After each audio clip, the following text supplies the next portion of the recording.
कभी आप आमिर खान की फिल्म का जिक्र करते हैं, कभी क्योंकि वो पीके वाली मूवी बना करके भगवान को गाल पर चिपका करके शंकर जी को बाथरूम में बंद करता है।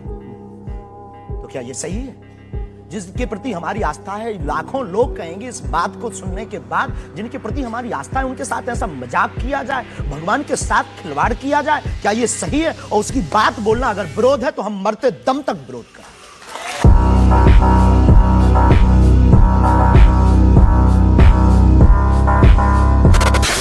नमस्कार दोस्तों, स्वागत है आपका आज की इस वीडियो में। बागेश्वर बाबा जो इन दिनों कंट्रोवर्सीज का एपिसेंटर बन चुके हैं, सब लोग उन पर अपनी अपनी टिप्पणियां दे रहे हैं और मैंने भी इस पर 3 वीडियो पहले बनाई थी।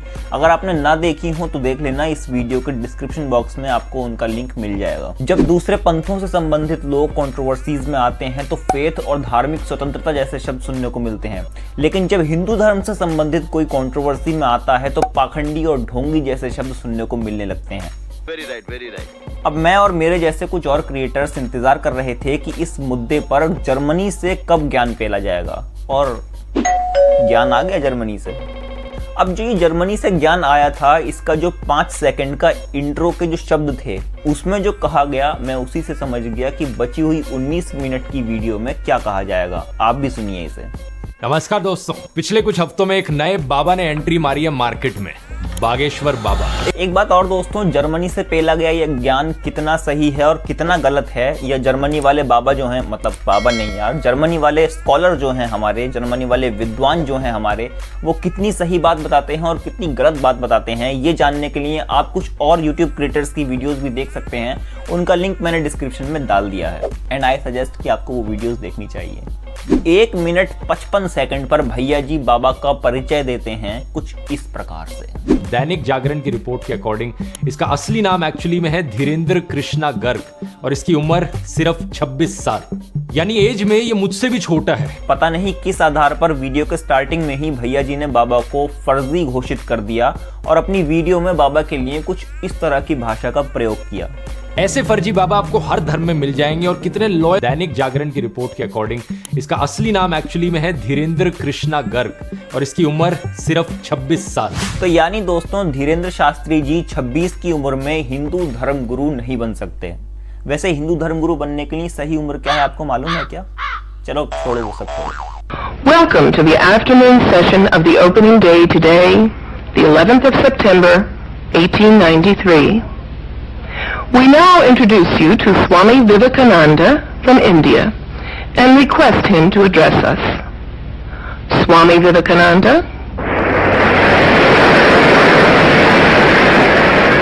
Sisters and brothers of America,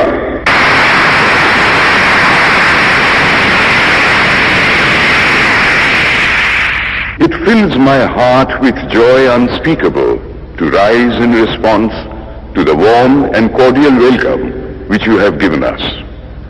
the famous Chicago speech of Swami Vivekananda. जब वो अपनी ये स्पीच दे रहे थे उस समय उनकी उम्र मात्र 30 वर्ष थी। और अभी पिछले साल ही धीरेन्द्र शास्त्री भी ब्रिटेन की संसद को संबोधित करके आए थे। अब ध्रुव भैया के कुछ सवाल हैं शास्त्री जी से, चलो उन्हें भी सुनते हैं। पिछले साल अप्रैल की बात है, मध्य प्रदेश में सागर में प्रवचन चल रहा था इसका, और इसने कहा सब हिंदुओं एक हो जाओ और पत्थर फेंकने वालों के घरों पर बुलडोजर चलवाओ। लेकिन इसके बाद इसने कहा सब अपने हाथ में हथियार उठा लो, मतलब सब हथियार उठा लेंगे अपने हाथों में तो पुलिस क्या करेगी? पुलिस की अपनी जॉब छोड़ दे। आर्म्स लाइसेंस बनवाकर देश में कोई भी जो उस आर्म्स लाइसेंस के लिए एलिजिबल हो हथियार उठा सकता है, और तब पुलिस और एडमिनिस्ट्रेशन भी वही करेंगे जो कर रहे हैं, यानी क्राइम के अगेंस्ट एक्शन। वैसे इस बारे में धीरेन्द्र शास्त्री जी भी पहले कुछ कह चुके हैं, वो भी आपको सुन लेना चाहिए। हिंदुओं से भी यही प्रार्थना करूंगा, भाला तुम्हें किसी मारने के लिए लेने के लिए नहीं हम कह रहे हैं, अपने पास तमंचा जरूर रखो, अपने पास भाला जरूर रखो। मारना नहीं है, हाँ जरूरत लगे तो प्लीज, तुम्हें बाप की सौगंध है। इस चीज को लेकर ये पुलिस को इन्फॉर्म करते हैं, उन्हें प्रूफ देते हैं और पुलिस को कहते हैं कि प्लीज एक्शन लो इस चीज को लेकर, लेकिन पुलिस कोई एक्शन नहीं लेती। बाद में एक्चुअली में नागपुर की पुलिस बाबा को क्लीन चिट भी दे देती है, ये कहते हुए कि इन्होंने सारे एविडेंस को एग्जामिन कर लिया है और इन्हें कुछ भी ऐसा नहीं मिला जो ब्लैक मैजिक एक्ट के अगेंस्ट हो। दोस्तों, अगर पुलिस कुछ नहीं करती तो उसकी गलती, बराबर? Very right. लेकिन पुलिस अगर इन्वेस्टिगेशन करती है, और नागपुर में जो बाबा की वीडियो बनी थी उसमें पुलिस को ऐसा कुछ भी नहीं मिलता जिसमें ये कहा जा सके कि बाबा वहां पर अंधविश्वास फैला रहे थे, तो अभी पुलिस की गलती। शाबाश। ये बात समझ में नहीं आती भाई, किस बात का इंतजार है? हमारी देश की सरकार क्या कर रही है? क्यों हॉस्पिटलों में टाइम वेस्ट किया जा रहा है? इन बाबा को जल्दी से लाया जाए, इनसे क्योर सीखा जाए कैंसर का और सब में बांट दिया जाए। इतने सारे पेशेंट्स हैं इंडिया में, लेकिन ये सब होगा नहीं दोस्तों, क्योंकि ये एक बहुत बड़ा फ्रॉड है। इसका जवाब तो खुद बाबा ने ही दिया है।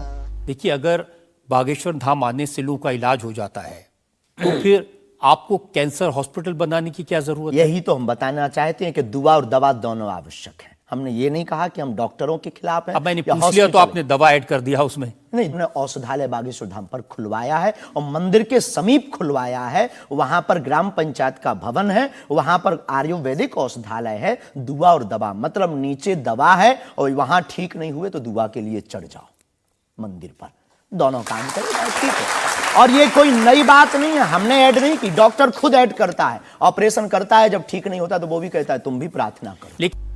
दोस्तों, अगर कोई बाबा ढोंगी था तो क्या इसका मतलब ये है कि सभी हिंदू धर्म गुरुओं पे से हमारा भरोसा उठ जाना चाहिए? ये कानून कब बन गया? लेकिन बहुत से बाबाओं को पाया गया है कि कितने क्राइम्स में इन्वॉल्व होते हैं। कहीं पर murder, sexual harassment, tax evasion, kidnapping, human trafficking. और क्या बाबा पर इस तरह का कोई आरोप सिद्ध हो गया? नहीं। कंध विश्वास फैलाने वाला आरोप तक तो अभी सिद्ध हो नहीं पाया और फिर भी बाबा को जबरदस्ती इन सारे आरोपों में घसीटने की कोशिश, मतलब कितनी टुच्ची सोच है यार। बाबाओं को IITs में भी इनवाइट किया जाता है लेक्चर देने के लिए। इसी से ही देखकर आप समझ सकते हो कि इंडिया में साइंटिफिक टेम्परामेंट की कितनी कमी है। इसमें भी दिक्कत, हिंदू धर्मगुरु होना गुनाह है क्या? Stop it. वैसे समझ में ना आने वाली बातें इन्होंने अपनी उस वीडियो में भी करी थी जिसमें इन्होंने बताया था कि इंडिया और पाकिस्तान का पार्टीशन अगर ना हुआ होता तो कैसा रहता। इनफैक्ट इन्होंने अपनी उस वीडियो में ये भी कहा था कि अभी भी ज्यादा टाइम नहीं बीता है, हम वापस एक हो सकते हैं, जैसे वर्ल्ड की कुछ और कंट्रीज पार्टीशन के बाद वापस एक हो गई। खास बात यह थी कि इन्होंने इस वीडियो में यह साबित करने की भी कोशिश करी थी कि इंडिया और पाकिस्तान अगर एक हो जाते हैं तो इससे इंडिया का दबदबा बढ़ेगा, चाइना पर हमारा दबदबा बढ़ेगा अगर हमारे साथ में पाकिस्तान आ जाए। इस वीडियो को देखने के बाद में मेरी समझ में ये नहीं आया कि दिवालिया होने की कगार पर खड़े देश के साथ में वर्ल्ड की 5th लार्जेस्ट इकोनॉमी यानी हमारा देश भारत हाथ मिला लेता है और उसे अपने में मिला लेता है तो इससे हमारा क्या फायदा होगा? हाँ, पाकिस्तान की तो इससे चांदी ही चांदी हो जाएगी। बागेश्वर धाम पर आओ, बागेश्वर धाम पर।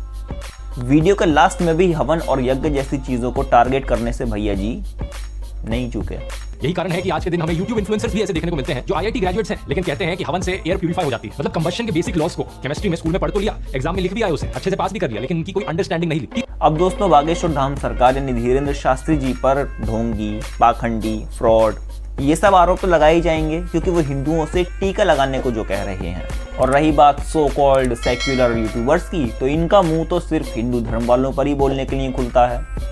वैसे इस वीडियो में इन्होंने हिंदू धर्म के अलावा दूसरे धर्म के बाबाओं की बात भी करी है, लेकिन किस लिए? ताकि वो एक हिंदू धर्म के बाबा को अच्छे से एक्सपोज कर सकें। धीरेन्द्र शास्त्री जी कहते हैं कि उन्हें जातिवाद की सियासत से मुक्त भारत चाहिए, लेकिन ये सो कॉल्ड सेक्युलर यूट्यूबर्स उन्हीं पर छुआछूत फैलाने का आरोप लगाते हैं। देखो, धीरेन्द्र अगली बार फिर से खबर में आता है एलिजिडली अनटचेबिलिटी प्रैक्टिस करने के लिए। अभी एक हिंदू धर्मगुरु पर कंट्रोवर्सीज शुरू हुई ही थी कि ये सो कॉल्ड सेक्युलर यूट्यूबर्स आ गए और बताने लगे कि बाबा पर किस किस तरह के आरोप अभी और लगाए जा सकते हैं, मानो जैसे ये आइडिया दे रहे हों कि इस तरह के आरोप अभी और लगाए जा सकते हैं।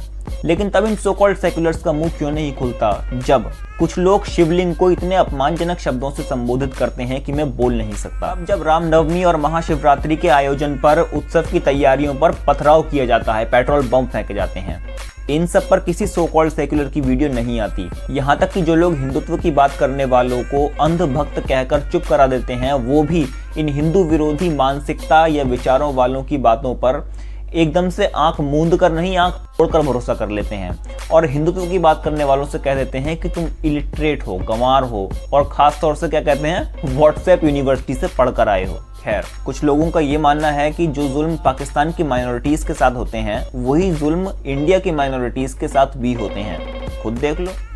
अब ऐसा नहीं है कि इंडिया में माइनॉरिटीज के खिलाफ अत्याचार नहीं देखने को मिलता है जैसा पाकिस्तान में मिलता है। इंडिया में भी मुस्लिम्स और दलित्स पर अत्याचार होते हैं, हिंदुओं को भी दंगों में मारा जाता है। और हाँ, मैं एक बात पहले ही बता दूं कि मैं इस वीडियो में किसी को भी एक्सपोज नहीं कर रहा और मैं इस वीडियो में किसी को भी गलत साबित करने की कोशिश नहीं कर रहा हूँ, ना ही किसी पर भी कोई आरोप लगा रहा हूँ। मेरा बस ये सवाल है कि जब तक कानूनी ये सिद्ध नहीं हो जाता कि बागेश्वर धाम सरकार पर लगाया गया कोई भी आरोप सही है, तब तक इन न्यूज चैनल्स को, इन मैजिशियंस को, इन माइंड रीडर्स को, इन सो कॉल्ड सेक्युलर यूट्यूबर्स को यह अधिकार किसने दे दिया कि वो जो जी में आए वो आरोप बागेश्वर धाम सरकार पर लगा दे। लोगों का कॉमन सेंस भी पता नहीं बाबा पर आरोप लगाते समय कहाँ चला जाता है। बाबा की संपत्ति पर सवाल उठाते हैं कि इतनी संपत्ति का क्या करोगे, तुम तो बाबा हो। उनकी समझ में ये भी नहीं आता कि 70-80 हज़ार लोगों को हर महीना निःशुल्क भंडारा उपलब्ध कराने के लिए पैसे की जरूरत तो पड़ेगी या वो भी नहीं पड़ेगी। कन्याओं का विवाह करवाने में थोड़े बहुत पैसे की जरूरत पड़ेगी या नहीं। और ये तो हम सभी जानते हैं कि बाबा को इतनी आलोचनाओं का सामना शायद इसलिए करना पड़ रहा है क्योंकि वो हिंदुओं की घर वापसी का काम भी करवाते हैं।